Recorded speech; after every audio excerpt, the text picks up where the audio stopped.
Welcome friends on my YouTube channel geography classes. ठीक है।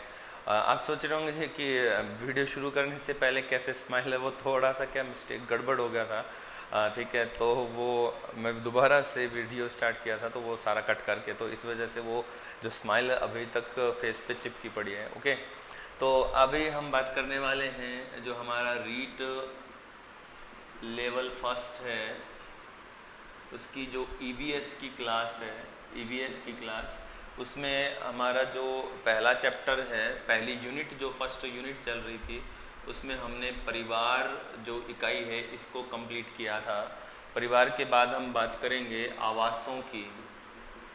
आवास, ठीक है, आवास। आवास में हम सभी प्रकार के आवास बात करेंगे। पहले मानव है ना हम, तो मानव के आवासों को शुरू करेंगे और उसके बाद हम बात करेंगे जीव जंतुओं के आवासों पर भी। ओके, तो सबसे पहले हम आते हैं आवास। आवास होते क्या हैं? आवास क्या होते हैं? सांस्कृतिक भूदृश्य होते हैं। सांस्कृतिक भूदृश्य। आवास क्या होते हैं? आवास सांस्कृतिक भूदृश्य होते हैं जो मानव के द्वारा प्राकृतिक संसाधनों का उपयोग कर निर्मित किए जाते हैं। ठीक है, आवास मानव अपने निवास के लिए निर्मित करता है, अपने रहने के लिए निर्मित करता है। तो हम आवासों के पैटर्न को पढ़ेंगे कि विश्व में जो आवास मानव प्रतिरूप निर्मित करता है उनको हम किस किस नाम से जानते हैं। सबसे पहले हम जो काफ़ी फेमस और प्रचलित नेम हैं उनको हम जान लेते हैं। एक जनजाति है, शीत जनजाति है। शीत जनजाति है। शीत जनजाति का जब नाम आता है तो आप सभी जान जाते हैं कि हम किसकी बात कर रहे हैं। शीत जनजाति में हम सबसे पहले बात कर रहे हैं एस्किमो की, और एस्किमो के ही समान अन्य जो जातियां हैं उनकी। एस्किमो जो जाति है वो मोस्टली रहती है ग्रीनलैंड। ठीक है, यहाँ है ये ग्रीनलैंड, तो एस्किमो जनजाति रहती है ग्रीनलैंड यहाँ पे, और कनाडा के उत्तरी भागों में, कनाडा के उत्तरी भागों में यहाँ निवास करती है। कनाडा के उत्तरी भागों और ग्रीनलैंड में निवास करती है एस्किमो जनजाति। ठीक है, तो अब एस्किमो जनजाति के समान ही, एस्किमो में लिख दूँ पहले क्या है, एस्किमो, ये हम बात कर रहे हैं। तो एस्किमो, तो अपनी जो एस्किमो जनजाति है उसके समान ही कुछ और जनजातियां हैं जो इस उत्तरी यूरोप में रहती हैं। उत्तरी यूरोप में, विशेषकर साइबेरिया में, साइबेरिया जो रूस का पोर्शन है, रूस का, यहाँ पर ये जनजातियाँ रहती हैं। उन जनजातियों के मैं नाम लिख देता हूँ। याकूत, तुंगू, चुकची, युकागीर, याकूत, तुंगू, चुकची, युकागीर, सेमोयड। ठीक है, याकूत, तुंगू, चुकची, युकागीर, ये यहाँ पे जो उत्तरी साइबेरिया है यहाँ पर ये रहते हैं। ठीक है, अब एस्किमो और जो ये साइबेरिया वाले जो प्रदेश हैं, ये ऐसे प्रदेश हैं, एस्किमो जहाँ रह रहे हैं, और साइबेरिया वाले ऐसे प्रदेश हैं जहाँ पे शीतकाल की अवधि लंबी होती है, लंबी लंबी रातें होती है। ध्रुवों पर आप जानते ही हैं 6 माह के दिन व 6 माह की रातें होती हैं, तो यहाँ पे भी, ठीक है, लंबी रातें, कई दिनों की रातें होती हैं कंटिन्यू। ठीक है, तो ऐसे में लंबी शीत ऋतु होने की वजह से इनके आवास दो प्रकार के होते हैं। एक आवास होता है शीतकालीन और एक आवास होता है ग्रीष्मकालीन। ग्रीष्मकालीन, तो ये दोनों प्रकार के जो आवास हैं, शीतकालीन और ग्रीष्मकालीन, हम इनकी बात करते हैं कि शीतकालीन आवास क्या होते हैं और ग्रीष्मकालीन आवास क्या होते हैं। ठीक है, तो सबसे पहले अगर हम बात करें ग्रीष्मकालीन आवास की, तो डस्टर किधर है मेरा? ग्रीष्मकाल आवास, शीतकाल ज़्यादा इम्पोर्टेंट है, चलो पहले हम शीतकाल आवास की बात करते हैं। तो शीतकालीन आवास है जो एस्किमो का शीतकालीन आवास कहलाता है इग्लू। ठीक है, इग्लू कहलाता है। अब इग्लू की जो स्ट्रक्चर है वो आप जानते ही हैं कि ये पूरी तरह से बर्फ से बने घर होते हैं। ठीक है, इग्लू जो होता है वो बर्फ से बना घर होता है पूरी तरह से। बर्फ की जो सिल्लियाँ होती हैं उनको एक के ऊपर एक रख कर ये आवास निर्मित किए जाते हैं। एक के ऊपर एक रखकर इन आवासों का निर्माण किया जाता है। ये जो इग्लू होते हैं ये बर्फ़ की सिल्लियों से बनते हैं।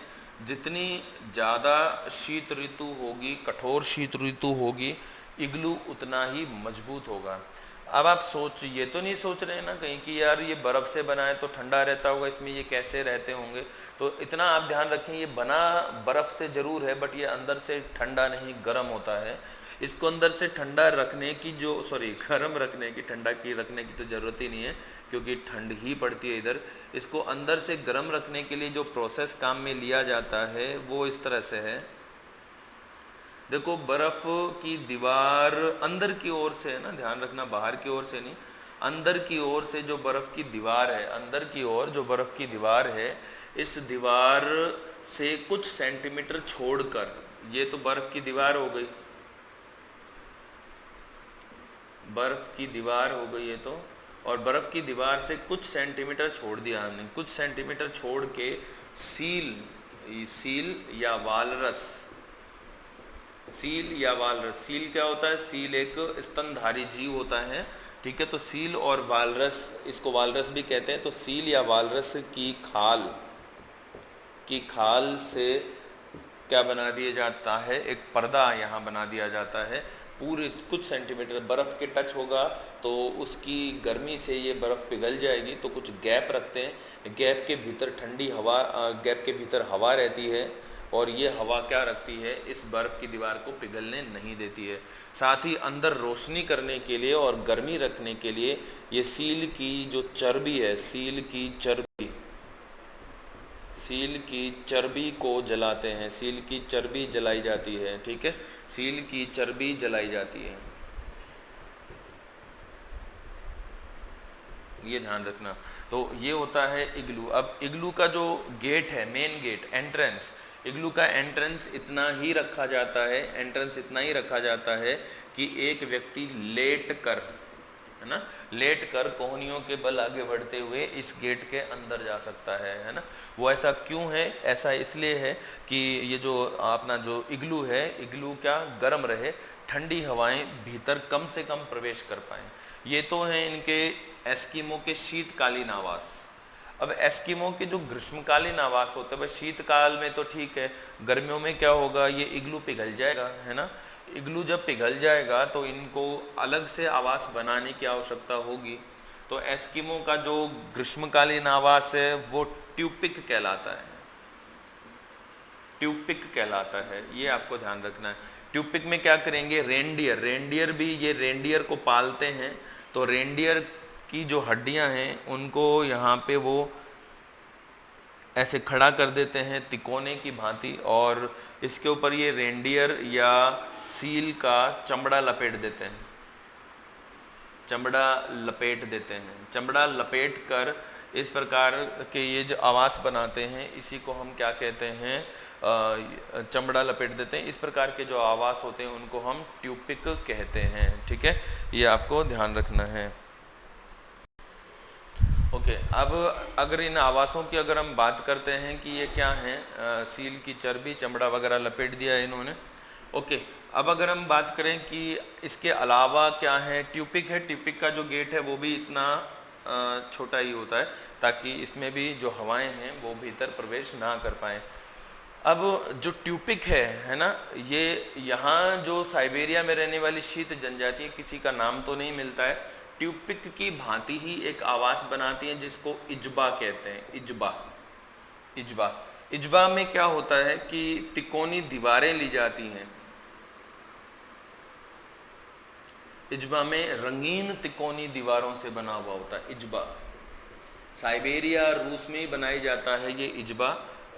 ग्रीष्मकाल में रंगीन तिकोनी दीवारें,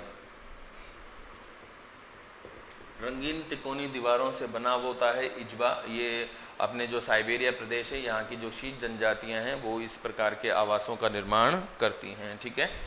आगे अगर हम बात करें अन्य जो आवास हैं, इससे पहले एस्किमो से संबंधित कुछ शाब्दिक अर्थ हैं, उन शाब्दिक अर्थ आते हैं, कुछ वर्डिंग पूछी जाती है, तो हम एक बार उनकी बात कर लेते हैं कि वो क्या हैं। एस्किमो से संबंधित कुछ शब्द हैं, है ना, वो ध्यान से देखना, आते हैं तो वो आप जरूर बताएं कमेंट में मुझे। एक आता है, आवाज़ तो आपने जान ही लिया, एक आता है इनकी गाड़ी जो होती है, जो स्लेज गाड़ी होती है, ठीक है, स्लेज गाड़ी, स्लेज गाड़ी, ठीक है। अब ये स्लेज गाड़ी क्या होती है, ये कुत्तों के द्वारा, कुत्तों के द्वारा या रेनडियर, कुत्तों या रेनडियर के द्वारा खींची जाने वाली गाड़ी होती है, बर्फ़ पर फिसलती है, इस पर टायर नहीं होते हैं, तो स्लेज गाड़ी होती है। इसके अलावा ये कयाक, कयाक का यूज करते हैं। कयाक, कयाक क्या होता है, जो एस्किमो की नाव होती है ना, उसको कहते हैं कयाक, ठीक है। इसके अलावा इनका भाला, हथियार होता है हारपून, भाला, इनका जो भाला होता है उसको हारपून कहते हैं। अनुहाक, अनुहाक, ये इनकी रेंडियर की खाल से, रेंडियर की खाल या सील, सील के चमड़े से, वो एक ही बात है, खाल चमड़ा, तो रेंडियर की खाल या चमड़े से निर्मित, रेंडियर की खाल या चमड़े से निर्मित एक वस्त्र होता है, ठीक है, जो ओवरकोट की भांति होता है, ओवरकोट की भांति होता है, जिसको हम अनुहाक कहते हैं। एक होता है कार्मिक, कार्मिक, ये कार्मिक इन एस्किमो के शूज होते हैं। ये जो कार्मिक क्या है, एस्किमो के जो जूते होते हैं उन्हीं को हम कार्मिक कहते हैं, ठीक है, ये ध्यान रखना। इनकी जो शिकार पद्धति होती है वो माउपोक कहलाती है, माउपोक। एस्किमो जो शिकार करते हैं शीत ऋतु में, है ना, ये जरूर ध्यान रखना, शीत ऋतु में जो शिकार करते हैं एस्किमो, उस पद्धति को माउपोक कहते हैं। सिंपल सा मेथड होता है, ये बर्फ़ को काट देते हैं, क्योंकि शीतकाल में चारों तरफ बर्फ़ हो जाएगी, तो पानी पर बर्फ़ को काट देंगे और यहाँ पर भाला लेके खड़े हो जाएंगे, भाला लेके खड़े हो जाएंगे, ठीक है। और जैसे ही कोई फिश इस पानी में पानी से मुंह बाहर निकालती है तो वो उसको मार देंगे।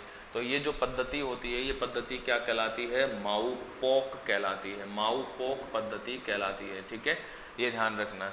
तो माउपोक पद्धति कहलाती है। अनुहाक वगैरह कार्मिक शूज है, माउपोक शीत ऋतु में।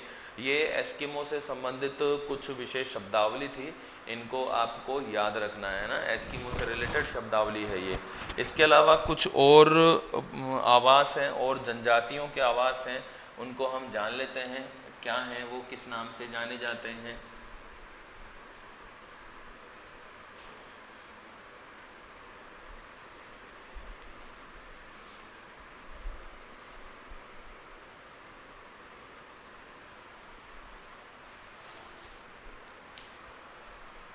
कुछ जनजातियां हैं तो देखते हैं एक बार क्या है।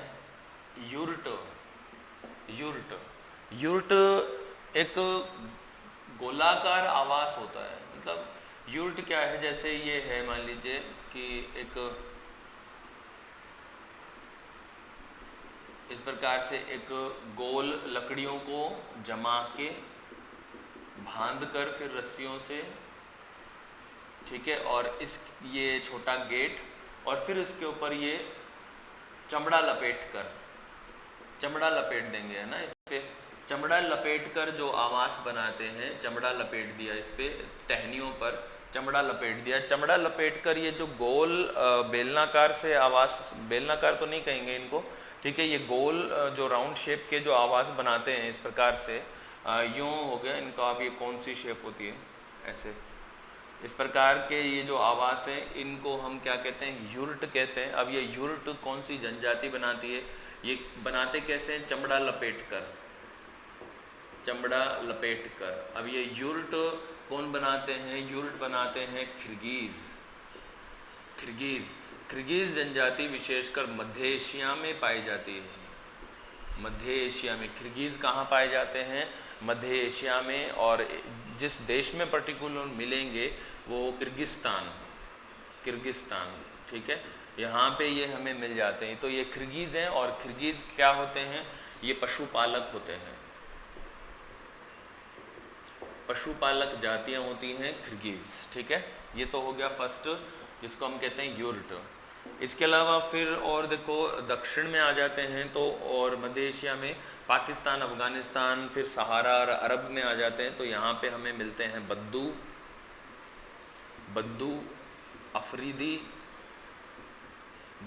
अफरीदी, ये कुछ जातियां मिलती हैं। ये भी पशुपालक होती हैं,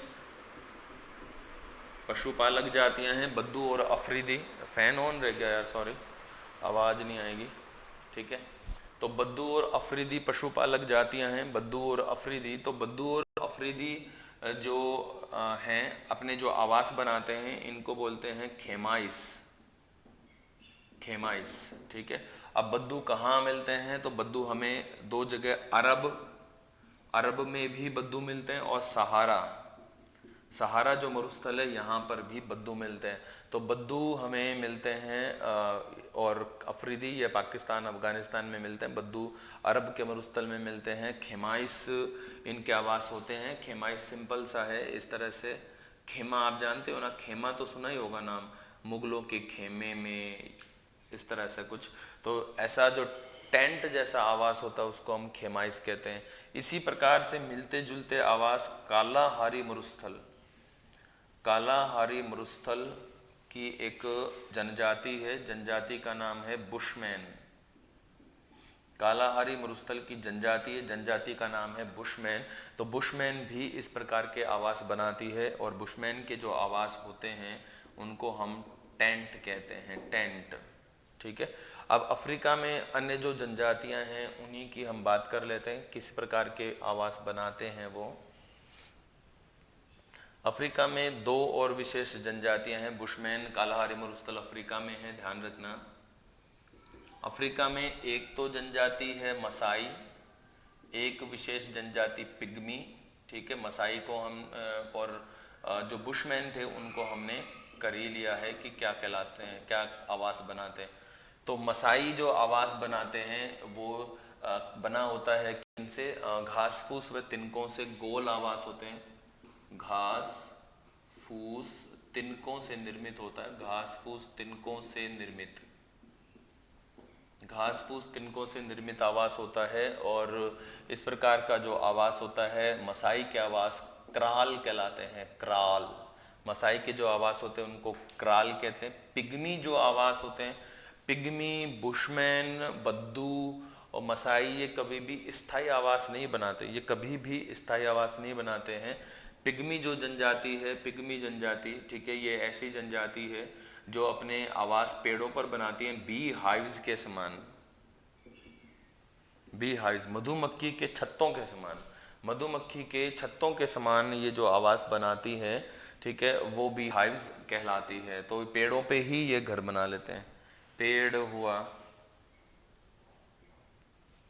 ठीक है, पेड़ों पर ये मधुमक्खी के छत्तों के समान छिपने के लिए, जंगली जानवरों से छिपने के लिए जो आवास बनाते हैं, ठीक है, इस प्रकार के आवास होते हैं पिग्मीज के। तो बी हाइव्स मधुमक्खी के छत्तों के समान। बुशमैन को हमने जान ही लिया है, बुशमैन को सान भी कहते हैं, सान, बुशमैन सान भी कहलाते हैं। ये बुशमैन मिलेंगे हमें कालाहारी मरुस्थल में, ठीक है, ये ध्यान रखना है। ये कुछ जनजातियों के आवास हो गए हैं। इसके अलावा और हम बात करते हैं कि अन्य जो आवास हैं, यार आंख में कुछ चला गया, एक बार वीडियो को पॉज कर देता हूं मैं।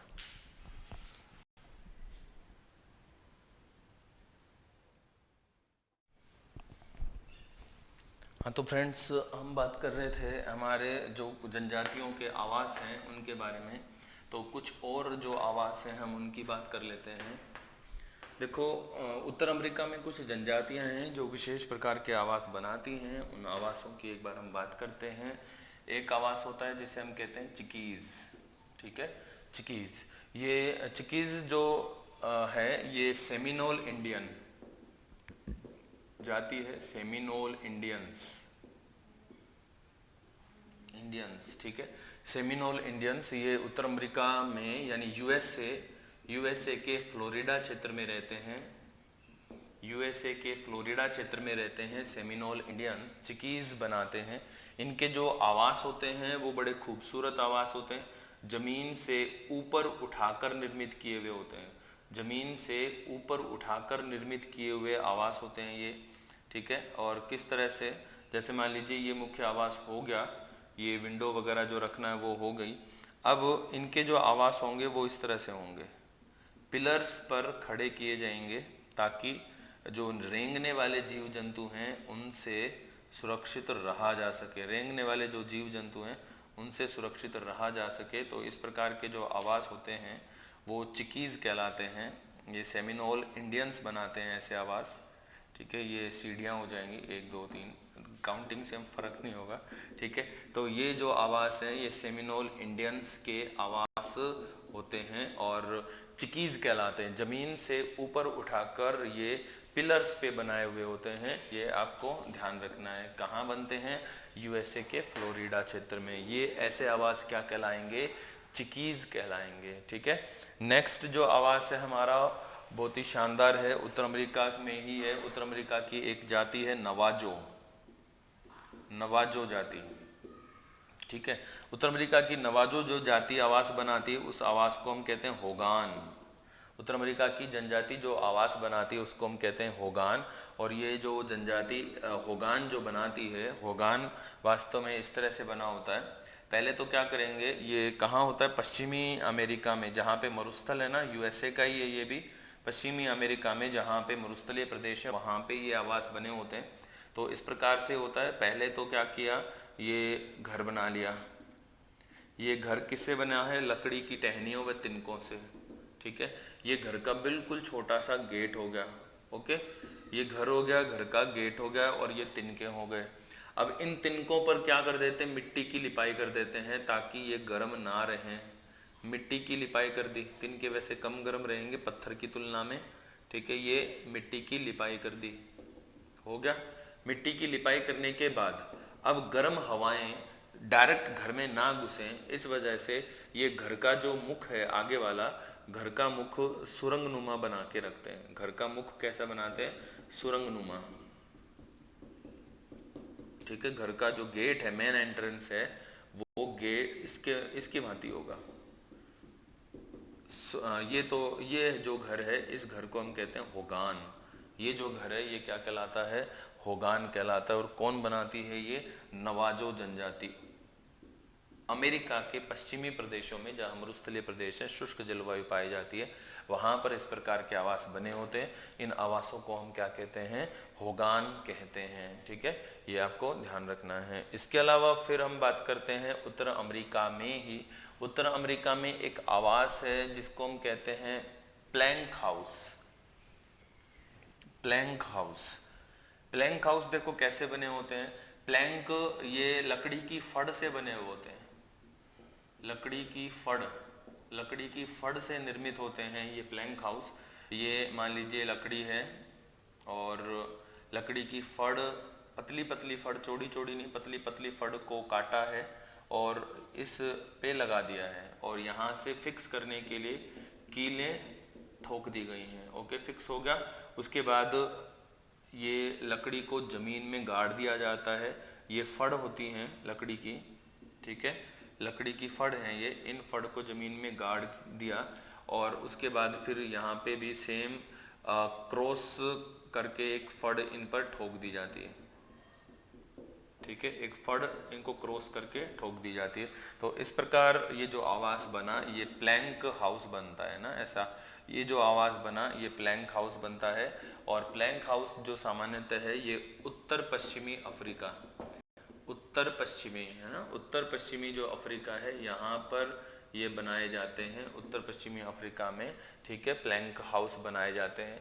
ये जो प्लैंक हाउस होते हैं ये सामान्यतः देवदार की लकड़ी से, है ना, देवदार अथवा तथा एक वृक्ष और है केदार, देवदार अथवा केदार वृक्ष की लकड़ी से बने हुए होते हैं, ठीक है। एक और बात करते हैं, एक आवास होता है उल्टे यू आकार का, यू आकार, है ना, यू आकार का हाउस होता है सॉरी, ठीक है। यू आकार का हाउस है, इसका गेट भी यू शेप में ही होता है और ये जस्ट तिनकों से ही बना है। इसमें कोई छत नहीं होती है। एक टहनी को यहाँ पे गाड़ा, यहाँ से फोल्ड करके वापस इधर गाड़ा, फिर यहाँ गाड़ा, फिर यूँ गाड़ दिया, तो कोई छत नहीं है, उन्हीं से ये टहनियों से ही छत का निर्माण होता है। स्पेशल अलग से जैसे इसमें छत डाली है ना, उस तरह से नहीं है। तो ऐसे जो आकार होते हैं उल्टे यू आकार के घर, उल्टे जो इंग्लिश वर्ड है यू, उल्टे यू आकार के घर ये उल्टे यू आकार के जो घर होते हैं इनको हम क्या कहते हैं, सॉरी ये कौन सी जनजाति बनाती है, उत्तर अमेरिका की अपाचे या अपाची, उत्तर अमेरिका की अपाची या अपाचे जनजाति के द्वारा इस प्रकार के उल्टे यू आकार के आवास बने होते हैं। ठीक है, ये आपको ध्यान रखना है। इसके अलावा और भी कई आवास हैं, तो उन आवासों में जो बहुत ज़्यादा इम्पोर्टेंट है, जैसे बात तो हम सभी की करेंगे, एक आवास और पढ़ते हैं हम, कू, ये काफ़ी इम्पोर्टेंट है। कू कू कू तो आप जानते ही हैं। ठीक है, कू क्या होते हैं, भीलों के द्वारा जो निर्मित आवास होते हैं, भीलों के द्वारा जो निर्मित आवास हैं उन्हीं को हम क्या कहते हैं, कू कहते हैं। भीलों के द्वारा निर्मित आवास ही क्या कहलाते हैं, कू कहलाते हैं।